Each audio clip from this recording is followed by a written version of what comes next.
It's exactly 81 years ago this week, we are told that the family set up the business in Dominic Street. Their house was in Brackloon, down near Ballyglunan. And they cycled that distance and went home where their mother had their supper ready. I'm sure that Pádraig Ó Máille didn't do that. He was the leading figure. And he had trained in drapery in Castlebar in the way people did in those days, and they were well trained. So he had the idea that he would set up his own business and bring his brothers and sisters in to work with him. The sisters were key to it because they were seamstresses. And then when my mother-in-law came on the scene, she was a knitter. So all the pieces of the jigsaw puzzle came together. And they did it all themselves, but they also employed a lot of people. They were really quite successful from the start. In those days, everything was different in drapery because there was no ready-to-wear stuff. You didn't go to a warehouse and select a range of coats or sweaters or trousers. All of that had to be made. And it had to, this was the basis of their business from the start, that they would make to measure. So they hired tailors and they hired seamstresses. Our building is where the restaurant Dela is now. So we had the length of that entire shop. And then they acquired a piece of property just in a gentleman's agreement from the woman next door, from Mrs. O'Toole. And they gave her part of the top of their building and they took a part of her own building, set it all up, and that's where the seamstresses worked. The tailors worked upstairs. There was something in this that the seamstresses and tailors could never be allowed to work at the same place. And I think it was because of the reputation of tailors. They were known as drinkers, and so ladies couldn't be in their presence, and work couldn't be done. Mary Ó Máille, Máire Ó Máille, Auntie says to us, and she was a gifted seamstress, and she was the woman who made Maureen O'Hara's clothes for the film The Quiet Man. It was Lord Callanan he was an assistant to the producer, John Ford, and he brought John Ford and The Quiet Man cast to Dominic Street. And that must have been a really major historical event and tremendous for business. This is a beautiful photograph of Stefan Ó Máille, who was, and he was the one who was still in the business when I married my husband in 1974. He was the one I knew best. And this really shows what they were doing in the 1940s and 50s, because every single thing that he's wearing was made specially for him. The sweater that he's wearing, I can tell that definitely came from Inishmaan, because I still have knitters knitting on Inishmaan, the Middle Island. And it's only on that island that you see this stitch, which is the path from the cliff top to the shore, and a path that doesn't run smoothly and takes a lot of twists and turns. This jacket was something we became quite famous for. This was the Bawning jacket. The tailor in this case was Pat O'Kelly Sr. from Drumawachon, up above Moycullen. And then his son, whom I knew, Pat Joe, also trained as a tailor. And these fabrics, this particular one is a homespun, oiled, natural. It would have been rough, it would wear forever. The trousers were, that's another unique fabric, no longer seen. It was a fabric called canasta. And it was again, and it would have been sort of a sandy, greyish, beige.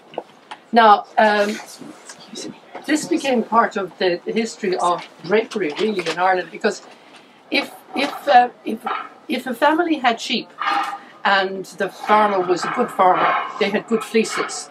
And the woman of the house would then wash and card and spin. She then had something to knit or to have woven, so that it created a bit of a cash economy in their house. So all of this came from someone's home. And last of all, the lovely little hat, that was a crocheted tam o' shanter made by a woman called Mrs. Keady from Moycullen. This was the kind of business that was going on in the 40s. Later on, around about 1960, when the Aran sweater became very famous, and people like the Clancy brothers were wearing Aran sweaters, the family got into having a lot of knitters. Pádraig Ó Máille had always employed knitters. Women who used to come to the market to sell socks, they came down to him once on a Saturday having sold nothing.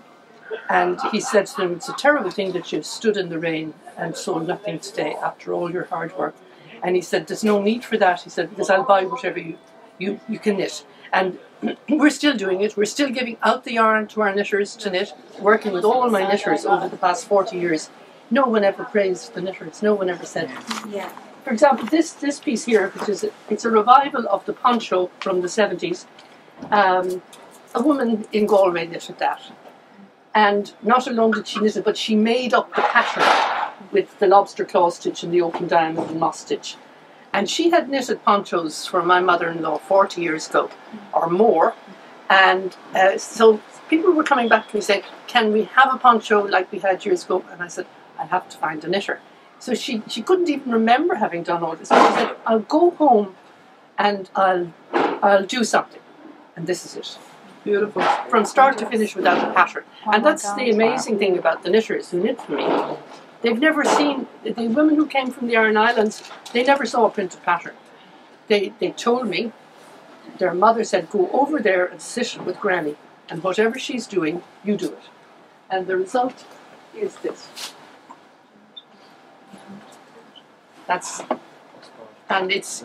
None of that is down on paper. And in fact, something very unusual here. This is the honeycomb stitch.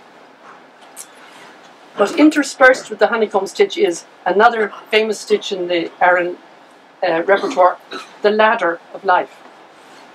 And Peggy has been knitting that without knowing that she has two very complicated stitches put together all her life.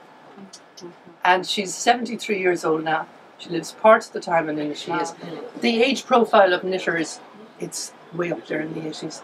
And I have one girl who is actually knitting at the moment for me, and she and her sister are around 40 years old. They're the two youngest. And then there's one of our knitters retired a few years ago, and she actually passed away this week at the age of 102.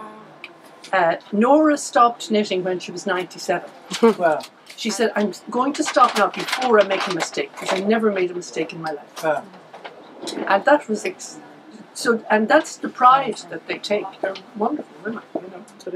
It's something that I could say about the family is they became very friendly with anyone who ever did work for them. And what I noticed was the respect they had for the work that women did. I noticed that very early on. And so they put a value on what women do. It's a very nice way to do business. I think people should think of the social fabric of a town and say shops are part of it. And families who run shops are also part of it. We have kept the tradition going. And I think it's something we're both very proud of, is that we're very much like what they were. And sometimes now, this time of the year, all of our stuff is coming in to be put on the shelves. And when I'm opening boxes and Stefan's picture is there, I say, well, I think you'd be very happy with what we're doing today.